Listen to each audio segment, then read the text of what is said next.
Listen up, get ready, I'm not gonna take no more. There's a revolution, a revelation going on in my soul. Buckle up, get ready, we're not gonna sit. Okay, all you citizens of the world, it's time for my first interview today, and I'm really happy to be connecting up with an old friend, someone I know from my SDS days. That would be Students for Democratic Society. And like a lot of us who were involved in the 60s, we were moved by the civil rights movement. We got involved in all kinds of things, and most of us are still kicking. And those of us who are still kicking are certainly active in trying to make the world a better place. And Alice Embree is one of those people. I see her online on our kind of a collective e-news that we have. I got a copy of her wonderful book called Voice Lesson when it came out. And I apologize for not interviewing you earlier, Alice, but I really got into your book the last few days, and I'm glad to have you here. So how are you doing out there in Austin, Texas today? Doing fine in Austin, Texas, hoping that we have a Senate win in Austin, Texas in November. Let's talk about that first. We'll go to your book, which is kind of a history of the movement and your own activity. And we'll focus on that. But let's talk Texas politics. We were very excited way back when Beto O'Rourke, who we've gotten to know a little bit from our visits to El Paso, when he was running for the Senate, and then he ran for governor. Now he's pushing for a guy named Colin Allred, and he's running for the Senate. Tell us about Colin Allred and what you think his chances are. I think everybody's chances improved a lot in the last month, so I'm looking forward to him eking out a win against the senator that's the least like senator in the Senate, Ted Cruz, who left our state when we had a big freeze. He left to Cancun and, left us freezing here. And anyway, Colin Allred's from Dallas. He won he flipped a district to get into Congress. He's a former football player. He's a civil rights attorney, and he's just generally a good guy. And a group I work with met with him, I guess a week ago, about Social Security and Medicare.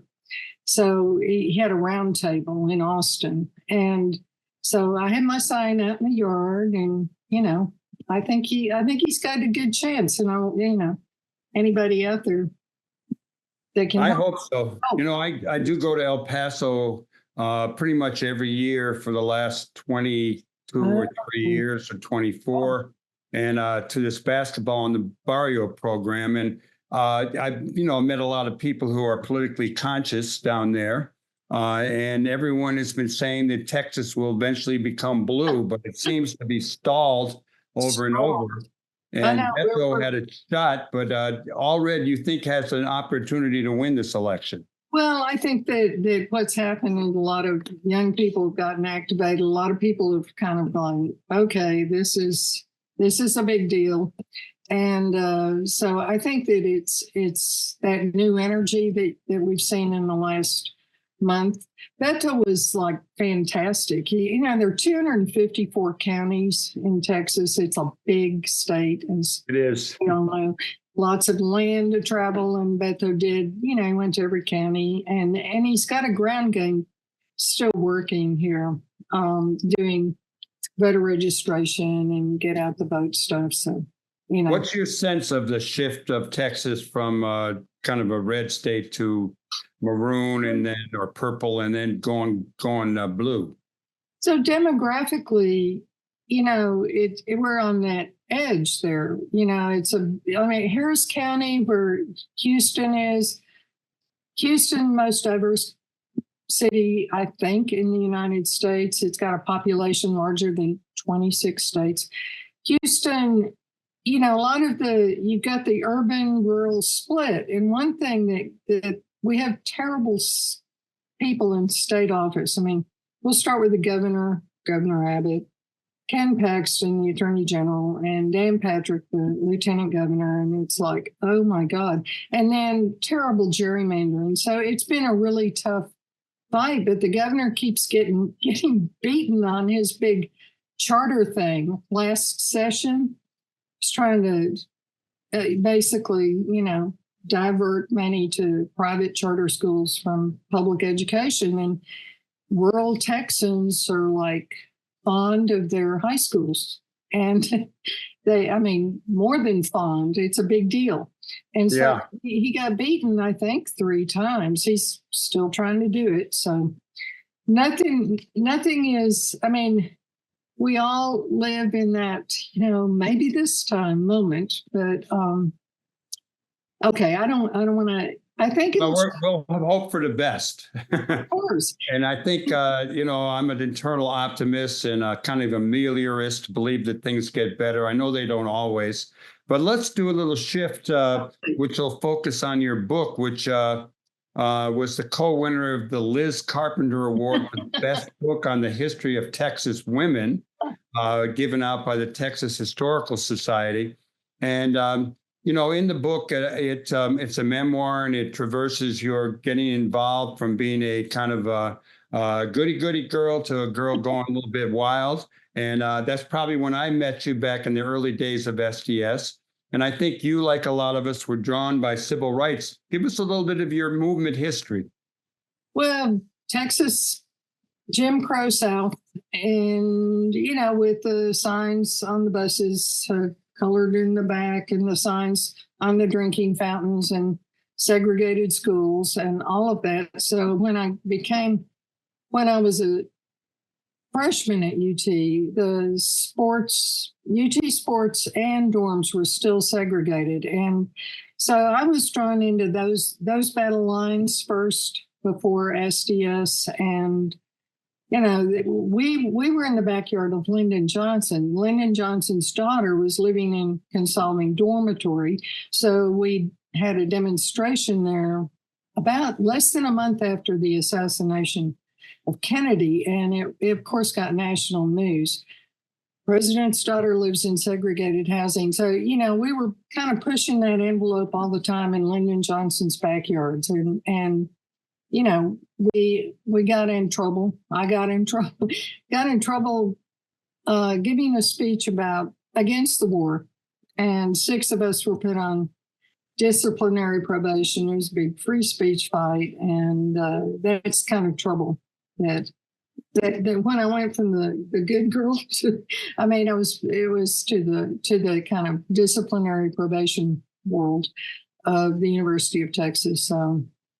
And SDS had a great chapter, in Austin. It was like rowdy and big and rambunctious. And, I think we were always kind of like, who are these people? When we went, the old guard with kind of more grad students in SDS. And so, we had a really good chapter. We started an undergrad newspaper, which I know you've had Thorn Dryer on, but we started The Rag, lasted 11 years, big underground newspaper. And so that I came out of that, went into the women's movement. I wanted the memoir to kind of, because a lot of that history is written just like the 60s and just by men. So I wanted to kind of do that bridge into that women's liberation period and the way I found my voice. And my book is called Voice Lessons, but it's about finding your voice. And then that continuity of activism, because, people have remained active, and we aren't just all sitting around talking about the past. We're still doing things. That's the truth. Why don't you talk a little bit more about what moved you? We all, as the movements came along and the issues came along, we incorporated them into the movement, from civil rights to the women's movement to the war in Vietnam to, and on and on. But talk a little bit about how the women's movement grabbed you and some of the things that might have led you to that, to being real active and in the forefront of women's liberation in Austin. I think a lot of women it grew naturally out of the idea of direct action and the ideas that the civil rights movement had taught people, and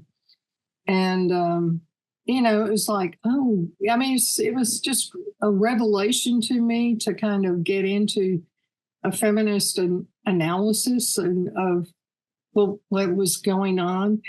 I want to just say this because it's important in the reproductive justice realm, but there were these very gutsy women that were at the RAG, in the RAG office, that was the underground newspaper, that decided, well, what do we need? We need birth control counseling.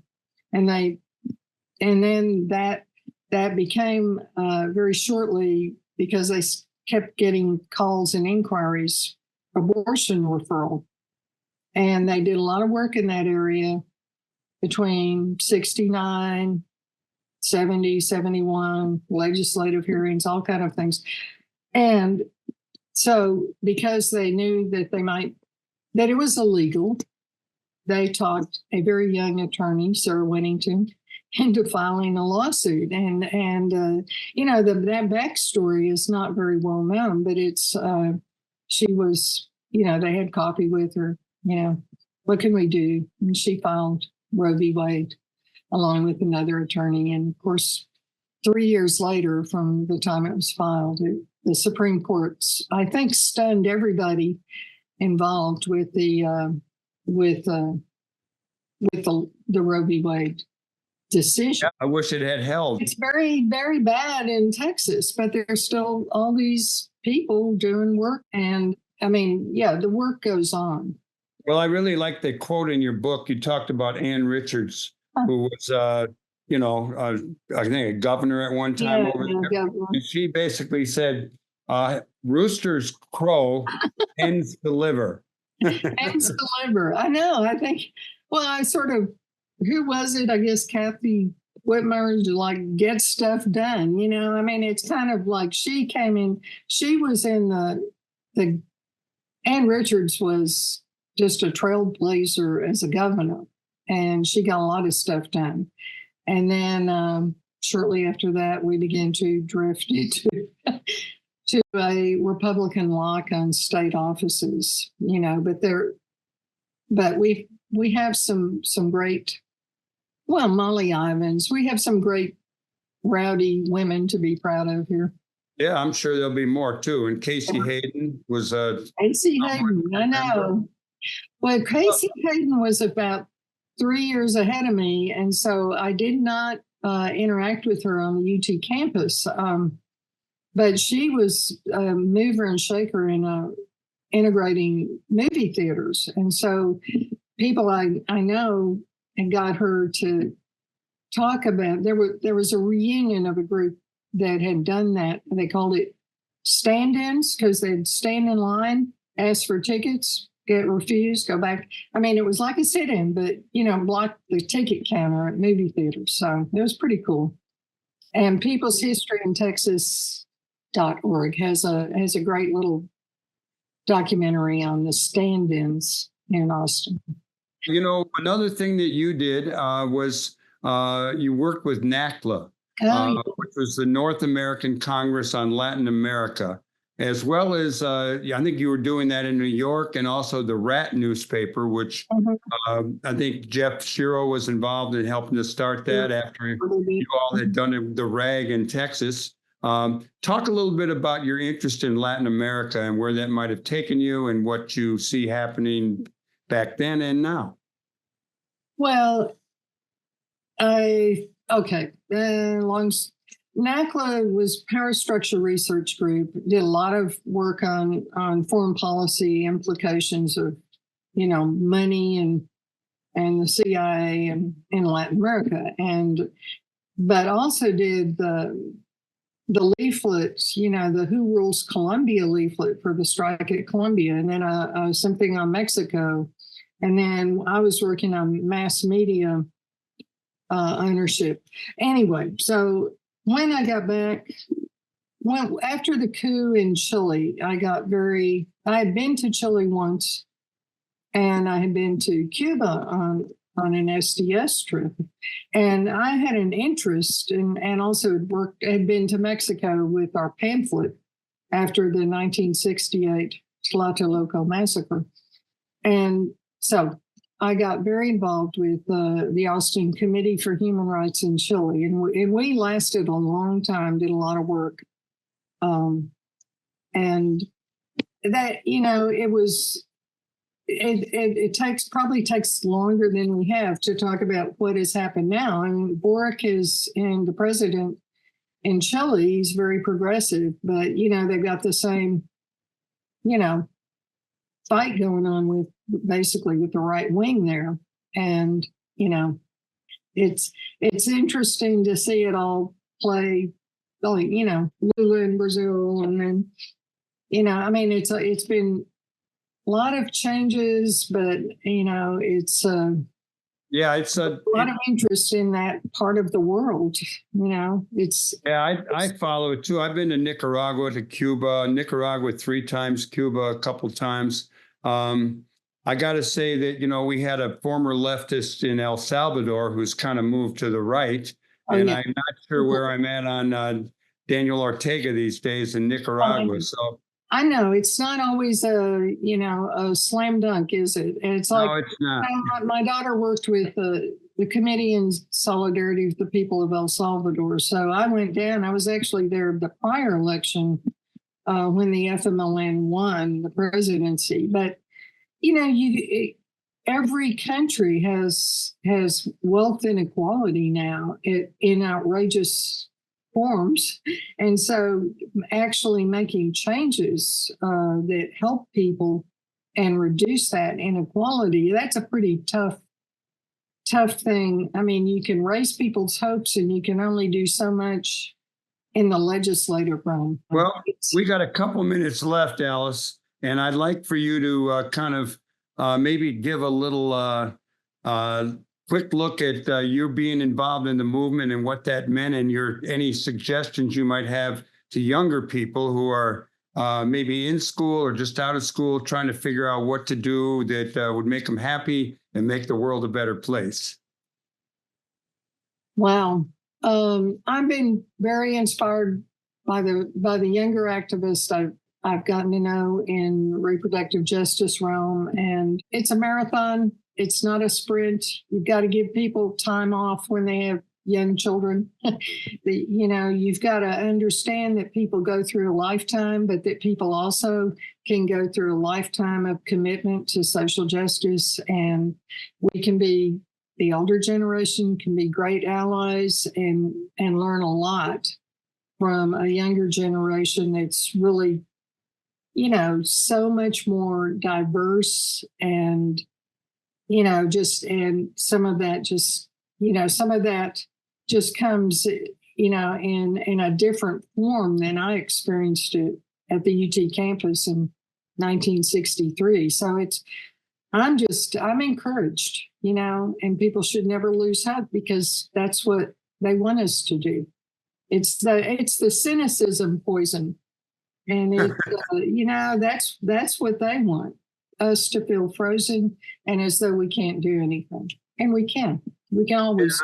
I'm all in right now with feeling some kind of joy out there in the world. Right. And hopefully we can translate that into some politics that bring us a new situation. You have a wonderful book.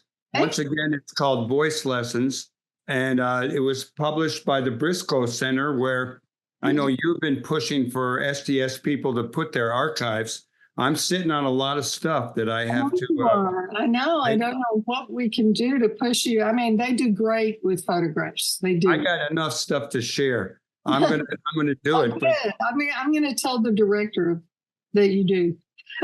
Tell him, I want to meet him. I'll even come down there. I go to El Paso every year, but I'd like to go back to Austin. And I want to thank you for coming on, and I want to enlist you as a regular contributor to the Live from the Heartland show, because you do a lot of great work, and there's a lot of things that I'd love to have you share with our listeners and viewers.